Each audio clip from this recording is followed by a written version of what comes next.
Why so excited? Well, I believe that you, like most people, will love this book, Your Beautiful Life, and that it can make a great difference to you and to your life. It's a book with 31 themes, one for each day of the month, and each day is a collection of poems, important messages, evocative images, songs, people, even puzzles and more. Each day is an invitation to see the day as special. And not only an invitation, it's also a help, an inspiration to do so. And so, to live a fuller and happier life. I think that's very exciting. Yes, people are happy enough, or maybe not happy enough. I look at people's faces in all kinds of places and buses and the street and trains, going to or coming from work, and I don't see many happy faces, nor do I see much joy. Of course, there are other situations and places where there is lots of laughter and there are smiling faces, but these, in my opinion, are too rare. Abraham Maslow said that over 90% of people live asleep. Metz, the German philosopher theologian, spoke of a state of unhappiness without pain or discomfort. A state of unhappiness without any pain or discomfort.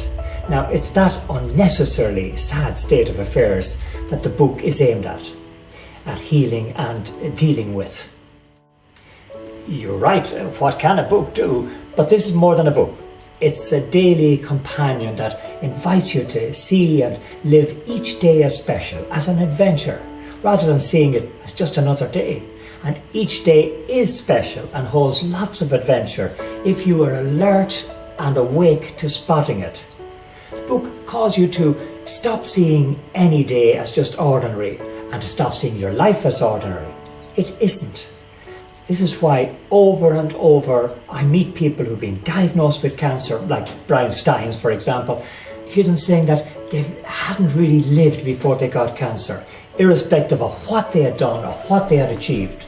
They'd just been drifting along, asleep in a sense, as Maslow said. Of course, not everyone can say or do what they did, but some are able to see each day as a gift to be lived and enjoyed to the full. And that's what Your Beautiful Life invites and calls you to do. It works. It works because it invites you to do simple things that anyone and everyone can do. Mindfulness and meditation is one of the most important and necessary exercises we can do every day. But it's so much better if one's whole day can be more mindful, more awake and more alert to the beauty in the little things, like in the coffee you're drinking, like in you listening to me and giving me attention right now. Just that is wonderful, isn't it?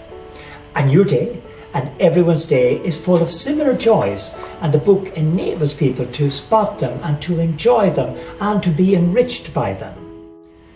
Yes, I do think it is as simple as that, finding God in a grain of sand, as William Blake said. Like lots of people, I've gone through periods of minor depression, enough to know how painful that death of the soul can be and feel. That's why I like to talk to people who have suffered with depression or are going through it.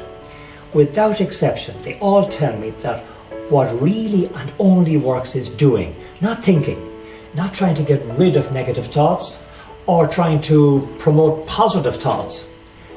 That one kills me and the person suffering. It's so disrespectful to the depths of pain that people are going through. What does work is doing, physical activity, however simple. And it works, I believe, because the simple beauty of the physical world kind of sneaks in under the radar of the blackness of despair. So Your Beautiful Life invites people to do things every day and suggests things that everybody can do. Yes, I have to say I get annoyed when I hear simplistic and trite solutions to the challenges of life and to the pain and sadness and often tragedies that people experience. I think that's terrible to trot out trite simplistic solutions. And I think it's very disrespectful to people and to life itself to do so. I'm making the claim, though, that one can live a full life irrespective of the circumstances, irrespective of the ups and downs that are part of life. I'm not alone in this claim, of course. I'm echoing simply what spiritual leaders have been saying for thousands of years. I often talk to groups about Viktor Frankl, who spent years in Auschwitz. He describes in his books how awful that experience was.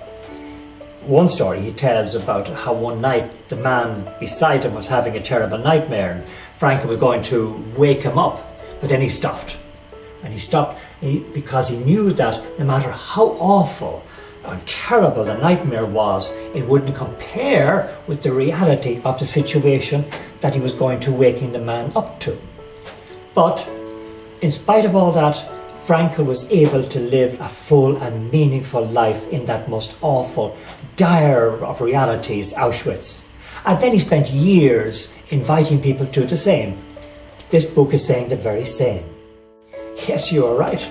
Viktor Frankl in Auschwitz is a bit extreme, but tragedies and pain are part of our normal lives and the part of so many people today and every day.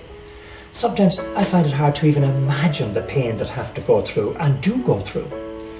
I mean, recently in Ireland, this lovely man, a teacher, killed his wife and his 3 boys, and then himself. I mean, what pain? I mean, how can people live after such pain? But they can, and they do. Now, here I do something about, I know what I'm talking about. One dark January night, my very dear nephew of 25-year-old and my best friend went missing, and he couldn't find him for hours, and eventually his 21-year-old brother and I found him dead. I can remember so clearly trying to get my mind around how we were going to go back and tell his mother, my sister, that we found him hanging from goalposts in the local football field with his wrist slashed. But we did. And I can honestly say that I know a few people who have lived happier and more joyful and more laughter-filled lives than my dear sister. And everyone who knows her would vouch for that. And she managed to live that very happy life, not in spite of her son Jared's tragic death, but through it. There's not a day does she wake up not feeling terribly sad, but then she lives a wonderful, joyful and full life through the sadness and loss. So I know something about this, but it's the joy I'm after in this book, and I only mention this just in case this, or I might come across as trite and unrealistic and not really helpful for the tough situations in life. Yes, it does work. It is what I live myself. And while I'm not saying that I handle everything and every day well, I can say that no day is ever just an ordinary day. Every day brings new things or helps me see wonder and beauty in ordinary things. Like as I said, this, you, another human being, listening to me and giving me attention, I think that's wonderful. And it's only one of lots of wonderful things that will happen today and every day. We just have to see and enjoy them and let them touch and transform us.